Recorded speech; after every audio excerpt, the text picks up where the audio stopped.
ഈ മുഖം മൂടുന്ന പർദ്ദയിട്ട് ഒരു സ്ത്രീ KSRTC ബസ് കയറി സ്ത്രീയാണെന്ന് ഭാവിച്ചാൽ കണ്ടക്ടർ പോലും ചെയ്യാൻ പറ്റുമോ? കണ്ടക്ടർക്ക് അത് ആ നിക്കാബ് പൊക്കി നോക്കാൻ പറ്റുമോ? ചോദിക്കാൻ പറ്റുമോ? വലിയ പ്രശ്നമില്ലേ? നമ്മുടെ നാട്ടില് ഇപ്പൊ ഇങ്ങനെ പ്രചരിച്ചു വരുന്നൊരു സാധനമാണ് മുഖം മൂടുന്ന പർദ്ദ, നിക്കാബ് എന്ന് പറയും. നിക്കാബ് മുഖം മൂടുന്ന പർദ്ദ. ചിലപ്പോ 2 കണ്ണ് മാത്രമേ പുറത്തേക്ക് കാണുള്ളൂ. ഒരു സ്ത്രീയെ തീർത്ത് കരിങ്കുപ്പായത്തിൽ കുഴിച്ചു മൂടുന്നൊരു പണിയത്. അത് നിരോധിക്കണം എന്നാണ് എൻ്റെ അഭിപ്രായം. ഞാൻ പറയുന്നത് തട്ടം തലയിലിടുന്നതിനെതിരായിട്ടല്ല, മക്കര ഇടുന്നതിനെതിരായിട്ടല്ല, ഹിജാബ് ശിരോവസ്ത്രം ധരിക്കുന്നതിനെതിരായിട്ടല്ല. അതൊക്കെ ഓരോ വിഭാഗക്കാരുടെ മതവിശ്വാസത്തിന്റെയും ആചാരത്തിന്റെയും ഒക്കെ ഭാഗമാണ്. അത് നമ്മൾ ഇടപെടേണ്ട ആവശ്യമില്ല, ഇടപെടാൻ പാടില്ല. മറ്റേ മുഖം മൂടുന്ന പർദ്ദയ്ക്ക് എന്താ കുഴപ്പം? അത് സ്ത്രീ വിരുദ്ധമാണ്, ഇസ്ലാമിക വിരുദ്ധമാണ്, ജനാധിപത്യ വിരുദ്ധമാണ്. എന്താ ഇസ്ലാമിക വിരുദ്ധം എന്ന് പറഞ്ഞത്? ഒരു 25 കൊല്ലം മുമ്പ് നിങ്ങളിത് നാട്ടിൽ കണ്ടിട്ടും കേട്ടിട്ടുമില്ല. നിക്കാബ് എന്നുള്ള വാക്കാർക്കെങ്കിലും അറിയായിരുന്നു? അങ്ങനെയില്ല. അതൊക്കെ ഇവിടെ പുതുതായിട്ട് വരുന്നതാണ്.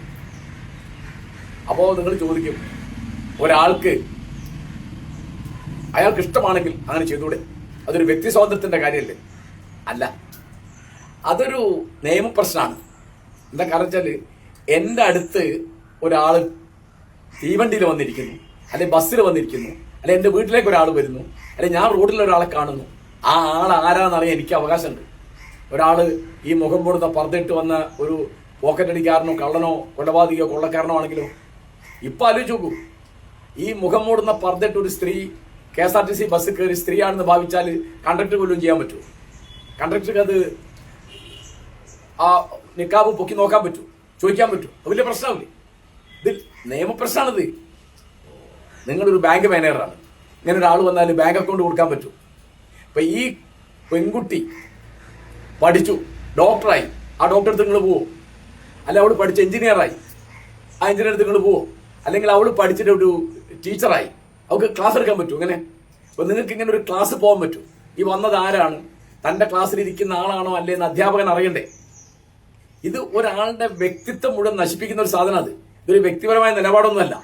ഇപ്പോൾ ഉദാഹരണം പറഞ്ഞാൽ, മുസ്ലിം എഡ്യൂക്കേഷൻ സൊസൈറ്റിയുടെ ക്യാമ്പസുകളിൽ ഈ നിക്കാബ് ഇട്ട് കടക്കാൻ പാടില്ല എന്ന് അതിന്റെ പ്രസിഡന്റ് ഫസൽ ഗഫൂർ ഒരു നിയമം പാസ്സാക്കിയിട്ടുണ്ട്. അവിടെ കടക്കാൻ പാടില്ല.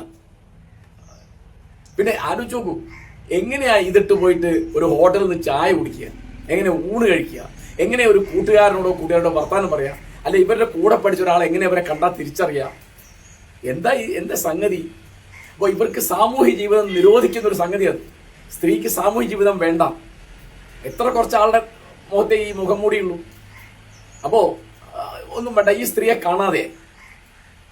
കാണാനില്ല എന്ന് പറഞ്ഞ് ഒരു പരസ്യം കൊടുക്കണ്ടേ? കണ്ടവരുണ്ടോ എന്നൊരു പരസ്യം കൊടുക്കണ്ടേ? ഇങ്ങനെ ഈ കണ്ണ് മാത്രമായിട്ട് പരസ്യം കൊടുക്കാൻ പറ്റൂ?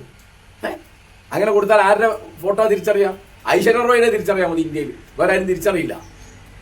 അപ്പോ ഒരു വ്യക്തിത്വം നശിപ്പിക്കുക, അതായത് സ്ത്രീക്ക് സാമൂഹ്യ ജീവിതം നിഷേധിക്കുക. ഈ ഒരു ഒരു ഒരു തൊഴിലാളി സ്ത്രീക്ക് ഞാറ് നടുന്നൊരു പണിക്ക് പോകാൻ പറ്റൂ? ഒരു എസ്റ്റേറ്റിൽ പണിക്ക് പോകാൻ പറ്റൂ? ഒരു വ്യവസായശാലയിൽ പണിക്ക് പോകാൻ പറ്റൂ? ഈ വന്നത് ആരാന്ന് അവിടെ മറ്റുള്ളവർക്ക് അറിയണ്ടേ? അപ്പൊ ഇങ്ങനെ സ്ത്രീ, അത് ജനാധിപത്യ വിരുദ്ധമാണ്, സ്ത്രീ വിരുദ്ധമാണ്. അപ്പോ എന്നെയും നിങ്ങളെയും ബാധിക്കും. അതുകൊണ്ട് നമുക്ക് അത് പറയാനുള്ള അവകാശം ഞാൻ വിചാരിക്കുന്നത്. കാരണം ആരാണ് നമ്മുടെ കൂടെ ഉള്ളത്, ആരാണ് നമ്മുടെ മുമ്പിലുള്ളത്, ആരാണ് വീട്ടിലേക്ക് വരുന്നത്, ആരാണ് ആശുപത്രിയിലേക്ക് വരുന്നത് എന്നൊക്കെ അറിയാൻ നമുക്കൊരു അവകാശമുണ്ട്. അപ്പൊ അതുകൊണ്ട് കഴിയുന്ന വേഗം ഈ മുഖം മൂടുന്ന പർദ്ദ നിരോധിക്കണം.